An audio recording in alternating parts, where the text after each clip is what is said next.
Welcome to the Garden of Kharid.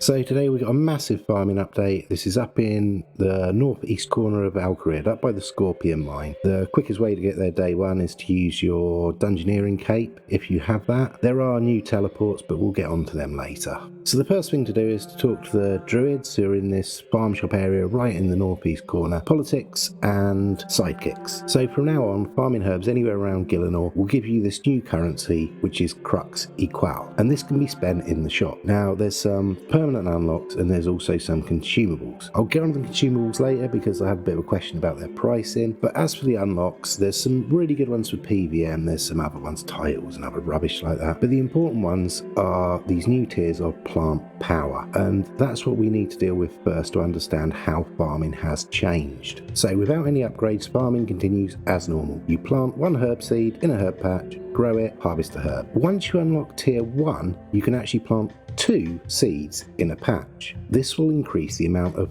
plant power you gain from that patch. Tier 2 you can plant 4 seeds, tier 3 you can plant 7 seeds, and tier 4 you can plant 10 seeds. Now if we look at how plant power works, and I'm going to go the default setting, which is using no compost. 1 seed has a plant power of 3, 2 seeds has a plant power of 5, so that's nearly double. 4 seeds has a plant power of 7, so that's over double the amount from 1 seed, but you haven't used 4 seeds. 7 seeds gives a plant power of 12, and 10 seeds gives 15, so that's only a tiny little upgrade. So as you use more seeds, you get less herbs per seed, but more herbs per harvest. So you can talk to politics each day and find out what is the seed of the day, which will give you more Crux Eqal. Today it turned out to be Fellstalk. So I grew 1 Fellstalk with no boost, so I just got the points from 1 seed and I got 50 points. Then I tried it with various boosts, Juju Farming Potion, Dwarven Harvester and stuff like that. I still got 50 points. So it turns out it's not the number of herbs you get, so the boosts don't matter. It is literally the number of seeds you plant that give you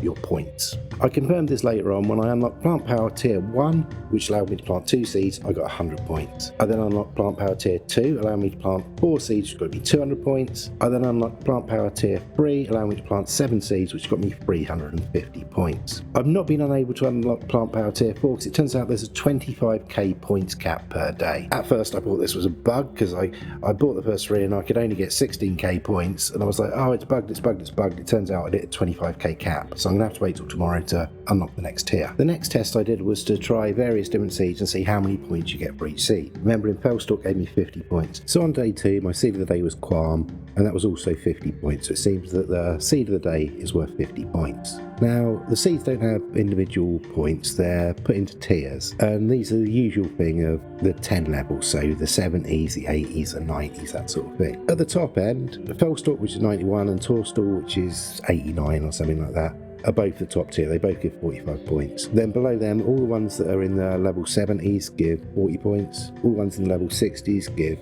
35 points, so on and so forth. There is a slight variation, which is Bloodweed, which is in the 50s, give the same as the seed in the 60s. I'm guessing that's due to the wilderness. And also at the bottom of the table, there's a few that like level 9 and level 14 and level 19. They're all clumped together and just give 10 points. So as for the optimal number of seeds to plant in each patch, it varies. It depends on what you're going for. If you're going for profit, then the best way to do it would be the fast farming method. I'll put a link in the description below of how to do that. And it seems 4 or 7 seeds is about the best. So I did do a quick test of how many herbs you get using 20 minutes of fast farming using the Dwarven Harvester. See how many herbs you get by planting 2, 4, 7. I didn't test 10 because I'm not made of GP. Normally planting 1 seed, I will get about 1,000 herbs in 20 minutes. Planting 2 seeds, I got about 1,200. 4 seeds, I got about 1,400. And 7 seeds, I got about 1,700. As I said, didn't test the 10. If you're going for Crux Eqal, your best bet is probably to wait until you're lucky enough to get a cheap seed of the day and then do a normal farm run and plant 10 in each patch. Or to just find a good high level seed that's cheap and do 10 in each patch on a normal farm run. I've been doing Lantadine. At the minute I can get them for about just over 1k, and that gives 2,400 points per farm run. So if you don't want to rush and get your points really quickly, that's a good way to go. Now, if you really want to maximise how quickly you get the points, remembering there is a 25k a day cap, patch bombs are a really good way to go, especially used in combination with quick grow potions. Quick grow potions will instantly grow a patch, patch bombs will instantly harvest them. They become more useful the more seed you plant in the patch because the longer it takes to harvest a patch. Now, these can be built an invention bench, and you will need 50 magic components and 4 living components. These used to be miraculous treatment, but they've now, if you've got any of them, they've been converted into patch bombs and can be really handy for getting quick points. As I said, one area I don't think prices add up is on consumables. One leafy growth potion costs 7,500 Crux Eqal. Unlocking all 4 tiers of plant power is only 35k. Now, to get 7,500 Crux Eqal, you would have to grow 150 seed of the day. Compare that to the farmer's market at the player-owned farm. That's the same as selling one adolescent black dragon, which will get you about 1,000 beans. So it's much easier to get leafy grow potions, well, all consumables, from the farmer's market. Compost is another area I think the maths is slightly out. I mean, I might be biased saying the 120 farm cape, so when I'm wearing that, any patch that I plant seed in is automatically super composted.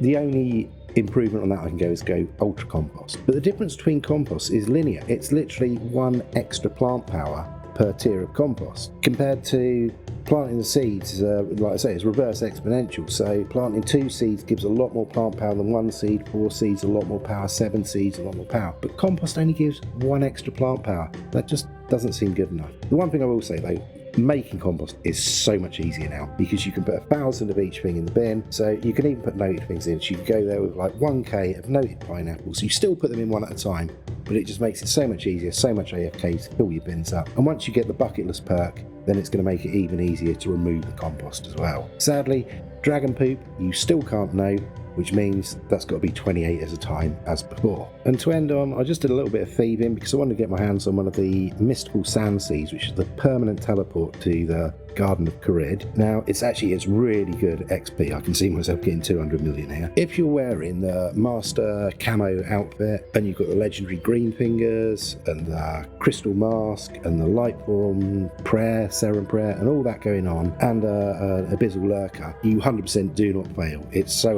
AFK. Just have to keep that crystal mask active, keep your prayers up, and you will not fail. Luckily, I didn't have to stay here very long because a lovely Iron Man actually drop traded me one of these permanent teleports.